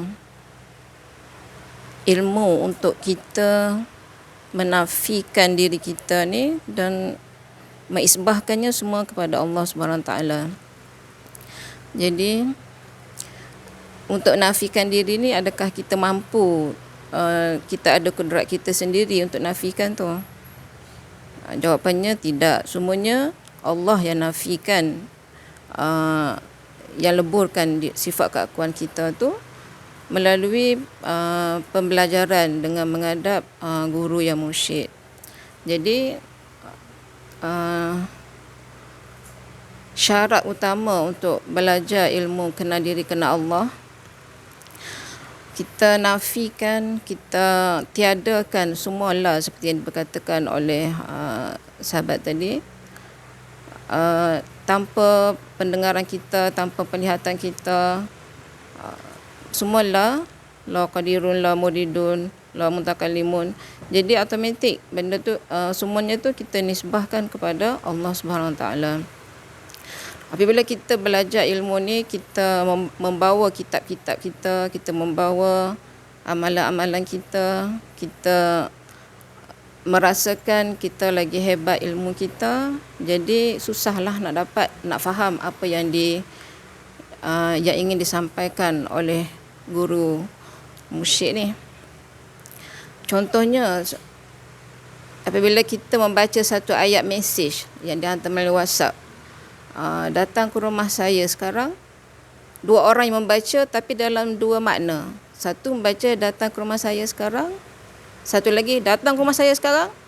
Jadi yang satu lagi tu dia membaca, maknanya dia membaca dengan sifat yang mahmudah. Maknanya dia bersangka baik. Yang satu lagi hatinya membaca dengan sifat mazmumah. Dia bersangka buruk. Jadi bila kita bersangka buruk, sesuatu ilmu ni susahlah kita nak faham. Dan kita nampak buruk je lah semua. Begitu juga. Jadi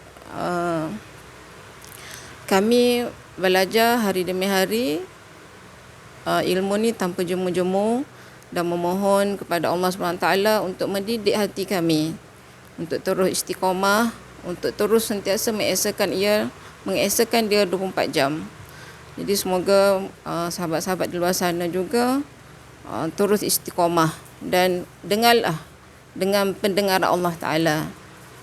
Rasalah nanti apa yang akan disampaikan oleh guru musik untuk kita faham macam mana untuk kita menafikan diri kita, membuang sifat keakuan diri kita ni dan kita mengesakan Allah SWT 24 jam.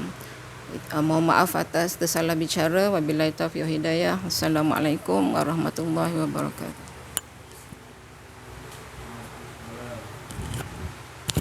Kita kepada Allah Subhanahu Wa Taala, puji-pujian yang amat banyak yang tak terhingga kepada Allah, yang mana Allah sendiri yang lebih tahu memuji pada dirinya.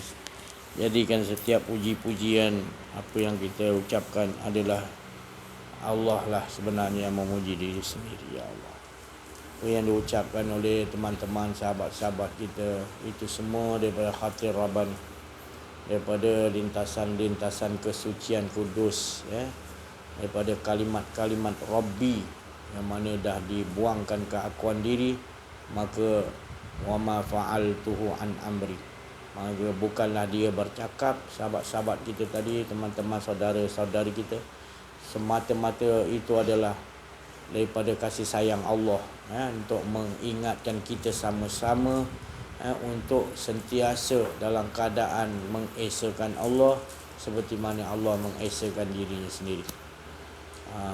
Tadi diucap Ustaz Ahmad Al-Zahir kata selawat tu tadi. Selawat tu gabungannya daripada solat, maka tu tinggi darjatnya tu tadi. Sebab solat tu nyambung tak ada, selawat pun nyambung tak ada. Sebab solat tu tadi, erti solat tu tadi iaitu supaya kita tidak merasa ada keakuan diri, yang adanya Allah. Tukarkan, ialah hayyun, tak ada hidup ke melainkan hidup. Selawat gitu juga, untuk mencapai ketinggian darjat selawat, iaitu sama macam solat dia, membuangkan keakuan diri, kembali kepada innallaha. Macam mana yang dikatakan oleh Habib dalam yang mengatakan tadi selawat ni tinggi darjatnya, sebab mereka tahu selawat tu maknanya bukan kita yang selawat. Kita berselawat 1000 kali ke 10,000 ke satu hari ke tiap-tiap hari berapa. Tapi yang tinggi sebenarnya dalam kita berselawat tu bukan kita. Kita tahu dah ibunya selawat tu innallaha wa malaikatahu yusallun. Maknanya pertama sekali Allah sendiri selawat. Kan tinggi darjatnya. Allah yang sendiri selawat. Innallaha, sungguhnya aku, wa mala, mana malaikat. Dia ni Allah dulu selawat. Maknanya tinggi darjat Muhammad tu. Siapa Muhammad tu? Maknanya sallu ala nabi tu tadi. Maknanya nabi tu tak lain sifatullah. Nabi tu sifatul. Jadi Allah tu zat berselawat kepada sifatnya jua. Itu yang kita nak faham. Itulah kita baca sekali, umpama dia berterusan kita selawat. Kalau kita faham apa tu selawat, kita dengar orang selawat, kita tahu dah. Maknanya kita tahu dah yang berselawat tu bukan dia tapi Allah. Dan Allah tu bila Allah tu selawat sekali, Kalau seluruh penduduk sekian alam berselawat hari-hari, tak sama dengan Allah tu berselawat sekali. Jadi bila orang duduk makam, dia tahu dah bila setiap kali selawat dalam solat, selawat tu aja sendiri Allah dah berkasih sayang dengan zat dan sifatnya. Maka itulah tadi tak ada dah. Muhammad tu tak ada. Sebab yang ada, sebab di dalam diri Muhammad tu nur zat Allah Ta'ala. Dalam diri Nur Muhammad lah kalau nak katakan. Dalam nur tak lain, iaitu sifatullah. Menyatakan Allah. Itu tadi. Barulah kita faham. Ya Allah, seronoknya bila kita berselawat, bila kita faham. Kita tak mengaku kita yang bersalah, kita berselawat. Kata tadi saya Ustaz Ahmad Azhari, maknanya seluruh dalam tu semua, tak ada kita, semuanya dia. Itu rahmat Allah. Alhamdulillah. Apa yang diucap oleh Syekh Latif tadi mana hina kita bila kita rasa masih lagi keakuan diri bila Allah dah menjelaskan nyata kita ni tak ada. Sebelum ni kita nak rasa ada. Tapi Allah selamatkan, bagi pengetahuan di sisi Allah, Allah selamatkan. Allah yang selamatkan kita. Tu Rabbana la tuzigh qulubana. Hati kita tadi diselamatkan oleh Allah dengan kefahaman kita ni tak ada. Tu ya. Tu. Ba'dai sadaitana wa hablana min ladunka rahmah innaka ya Allah, dulunya kita tersesat kan. Lana min azbana la tuzigh qulub. Dulu hati aku tak tahu, lalai kan.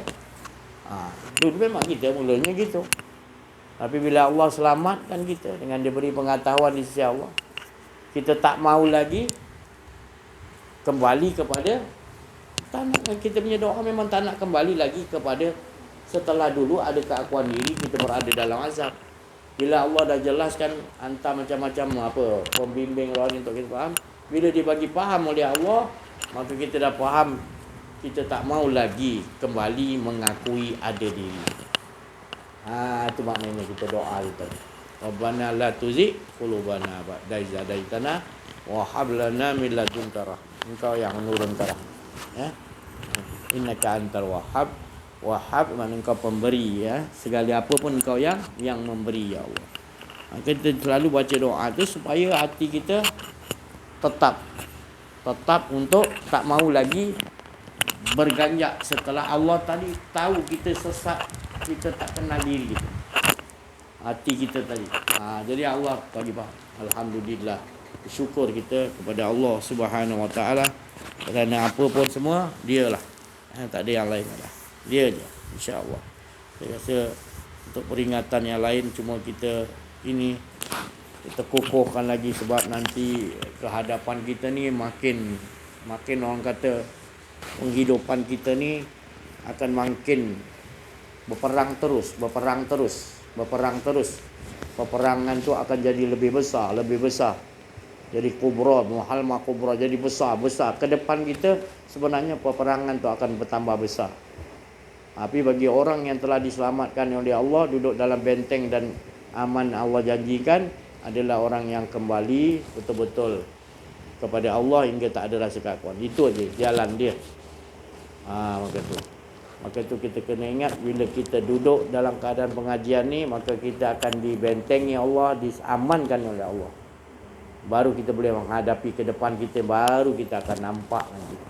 Satu persatu peperangan tu memang besar. Sebab apa besar? Dia menggunakan sihir. Dia menggunakan tipu daya muslihat. Yang tipu daya fitnah ini berjalan dah terlalu lama, dan kita rasa macam dah jadi makanan pula lah. Sihir makanan yang dibagi kepada kita. Nabi pernah kena sihir. Tapi tak sempat menjadi ketekak. Sahabat dia makan meninggal. Makan sampai ke perut meninggal. Rasulullah malaikat kata keluarkan balik. Tapi titisan air liur tu masih lagi membuat terasa sampai sekarang. Rasulullah kata sihir. Tapi kita ni disihir hari-hari pun, tapi tak rasa macam disihir. Itu peperangan besar namanya. Nak bagi faham tu tadi manusia kita ni bahawa dia telah tersihir ni, berat. Sebab dah terlampau lama. Apalagi pukau ni, jangan ingat pukau ni dah tak ada. kau ni menggunakan alat-alat digital kan. Sihir ni menggunakan gelombang-gelombang yang halus. Tapi bukan kita rasa mereka tu ada kekuatan. Tapi kita nak mempercayai itu. Hingga kan menyebabkan kita yakin kepada situ, tak yakin kepada Allah. Tapi bila kita yakin kepada Allah, belajar mengaji ni, kita akan nampak permainan-permainan tu cukup lemah. Lemah, kita tak akan terperdaya. Tapi kalau kita dah tak mengaji ni, kita dah awal-awal dulu lahir-lahir dah kena enjin. Lahir je. Sejak merdeka kan, lahir kena enjin. Punya kita ni tadi jahil tentang Allah. Allah dah lahirkan kita ni fitrah bersih apa semua kan. Antibody semua cukup sempurna, lahir anak Adam. Kita ni ikut jejak Yahudi pula. Enjin ni. Kena tipu dengan doktor. Kata doktor ni pakar. Doktor lagi pakar pada Allah. Ya? Doktor lagi pakar, kita nampak. Syirik kita awal-awal lagi lahir, anak kita dah lakukan kesyirikan, lebih mempercayai makhluk daripada Allah. Tapi susahlah nak difahamkan awal-awal tu. Melainkan kita mengajilah. Mengenal diri, kenal Allah, mengaji. Boleh kita terima nanti. Kalau tidak kan nanti cakap saya marah. Ada orang marah macam saya cakap, engkau ni, kereta engkau ni beli ni bayar pakai apa? Oh, aku ada 5 biji kereta, bangga ni. Beli kereta mahal tak apa. Janji kita bawa pergi masjid. Bagus. Hutang ke? Biasalah hutang. Bulan-bulan bayarlah. Tu boleh beli 5 biji tu. La Allah. Satu tak apa lagi. Laki boleh lah reda. Kita tak nak cakap. Lepas tu bangga cerita lepas kereta satu ni. Ni ada kereta satu lagi. Cerita kat masjid ni. Memang kereta canggih-canggih lah kan. Yang terbaru keluar pun dia bawa ni. Mana ada baru keluar, dia jual yang lama, beli. Terlampau sangat. Tiba masanya Allah suruh cakap dengan dia. Aku tak nampak pun kau bawa kereta ni apa, Merc ke, BM ke apa Lamborghini ke apa lah ke. Aku tak nampak lambang dia. Aku nampak lambang kepala babi je. Kenapa kau cakap macam ni? Sebabnya babi haram tak? Babi makan haram. Ya pandai. Sekarang ni kau guna babi tonggang.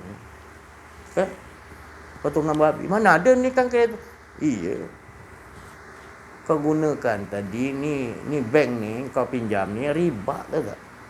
Riba Allah Ta'ala kata haram tak? Haram. Babi haram. Samalah. Sebab Allah nampakkan babi je kau nampak kereta kau. Senyap langsung tak ada cerita pasal kereta lagi dah. Susah manusia kita ni kena jelas yang gitu. Dia tak dapat, dia babi tu Allah jadikan supaya kita nampak jelas. Ada yang haram lain macam babi. Ngeri gitu kan. Tapi kita tak ada rasa ngeri pun. Bahawa riba tu babi. Umpama kita naik kita beli rumah penuh babi dalam rumah kita. Orang marah saya aja ni ulama tak cakap macam tu. Ulama kena aku cakap jujur, aku nampak gitu. Tu salah. Aku mana tahu engkau beli ni cash ke apa ke tak tahu, tapi aku nampak babi banyak. Jangan salah saya. Tu salah. Saya cakap yang betul. Tapi jangan kau percayalah. Nanti satu hari kau percaya juga. Kau beli dengan menggunakan jalan yang Allah tidak setuju, yang Allah tak reda. Rumah kau tu kau masukkan apa pun tetap juga akan membawa tidak reda Allah. Ada je tak cukup nanti. Ni tak cukup tu aku nak renovate ni, ada je lah. Tu tadi. Memang itulah masalah dia. Kita pergi di mana-mana orang beli rumah pun yang menggunakan ni tadi. Sebenarnya dia tak perasan Allah menegur, Allah sayang tu. Kau tak puas kat rumah, apa lagi kau nak buat? Dia bukan yang kau nak selesaikan cepat. Kau nak nambahkan lagi beban waktu. Memang itu iblis kuncu-kuncu dia memang gitu. Dia nakkan kita bertambah lagi. Tambahkan lagi kesyirikan, kita jauh dengan Allah. Itu memang gitu tugas dia gitu. Kembalilah kepada buang keakuan diri, kita akan nampaklah mainan-mainan musuh tu tadi. Sihir dia dengan tu. Kita tak perasan. Dia bisikkan situ, tambah ni ni dia. Padahal tak perlu tambah pun dah cukup kan. Tapi kita rasa macam rumah ni tak cukup lagi lah. Dia akan buat gitu. Tak tenteram, tapi kalau kita betul-betul ikut jalan, betul-betul tenang, walau kecil. Itu siapa? Habib Rizik Shihab di Indonesia sana. Rumah dia rumah sewa je. Bilik dia pun pakai hijab. Syukur dia, alhamdulillah, syukur dia. Orang nak bagi rumah pun dia tak mahu. Dia kata cukup syukurlah. Aman sini. Bahagia kita duduk. Macam mana tu beza? Sebab orang yang betul-betul dengan Allah, dia akan rasa cukup lah, qanaah. Bukan saya cakap tak boleh beli rumah banyak, tak boleh kekayaan, bukan. Maknanya kita kena tengok kita punya yang Allah bagi pada kita tu cukup lah. Syukur. Bila kita syukur, Allah akan tambah. Pasti. Bukan Allah tak boleh bagi kekayaan, boleh. Tapi Allah nak bagi kekayaan tu, Allah nak tengok kita ni bersyukur. Yang sedikit dia bagi syukur. Tapi kalau banyak pun kita rasa tak cukup, memang Allah tu. Kalau dia bagi pun supaya bertambah jauh lah. Itu masalah kita. Jadi Allah tu maha tahu mengatur kita. Jadi jangan kita pandai-pandai ubah aturan Allah. Allah kata aku ni menghalalkan jual beli, aku haramkan riba. Haram riba, tapi kita riba tu yang kita jadi seronok. Niaga pun niaga style riba. Niaga pun kita tak belajar cara meniaga Islam. Tahu nak untung ya. Cuci makanan pun tak tentu Allah. Kita tak jaga toilet restoran kita, nak bersihkan supaya orang datang. Itu semua kena belajar. Kalau kita nak meniaga cara yang Allah Taala setuju pun kena meniaga cara yang Allah Taala suruh macam mana cara dia. Kalau tak betul meniaga pun nanti kita diibaratkan Rasulullah kata menipu dalam timbangan. Menipu dalam timbangan tu bukan makna timbang yang salah. Pengurusan tak betul pun salah juga ikut pentimbang. Itu kita kena faham, insya-Allah. Saya rasa cukuplah sampai situ dulu. Susunlah kekuatan diri kita pertamanya dengan menafikan betul-betul dan rasakan betul-betul Allah je. Kemudian kita pastikan isteri, anak-anak kita, suami, keluarga, jiran kita, pastikan orang lain juga dapat kedudukan yang begitu juga. Kita cari sedaya upaya kita. Kerana ini sebaik-baik Allah Ta'ala kata perkataan ajak orang kepada Allah. Sebaik-baik. Sebaik-baik ni kita tak payahlah apa. Kita ni dah Allah Ta'ala kata kita ikut arahan Allah disebut dah. Buat je lah. Tak salah pandang ni susah, tak ada salah. Buat je. Siapa aja kita jumpa, kita kena bagi tahu ni. Paling tidak dalam hati kita malam doakan lagi. Itu pun mengajak juga. Sebaik-baik doa malam-malam hantarkan kekuatan nur kepada orang yang belum mendapatkannya lagi. Allah tahu kita buat sebaik-baik ni tadi. Allah tahu. Bukan apa untuk kita selalu beringat. Sebab kehadapan kita ini semakin sulit kalau sekiranya tak kita adakan pelajaran. Kita tak ada pelajaran ni, tak ada pembimbing rohani kita. Habis kita. Jangan biarkan diri kita lama-lama berada dalam keadaan menzalimi diri kita sendiri. Allah sayang kita, tapi kita zalim pada diri. Jangan terjadi segitu. Sudahlah tu. Allah sentiasa menunggu dengan kasih sayang kita. InsyaAllah. Saya rasa cukuplah sampai sini dulu. Terima kasih banyak atas perhatian. Mohon maaf kekurangan kesilapan. Menyampaikan ada keakuan diri. Wa'afu minkum wabillahi taufiq wal hidayah. Assalamualaikum warahmatullahi wabarakatuh. Takbir. Allahu Akbar. Allahu Akbar.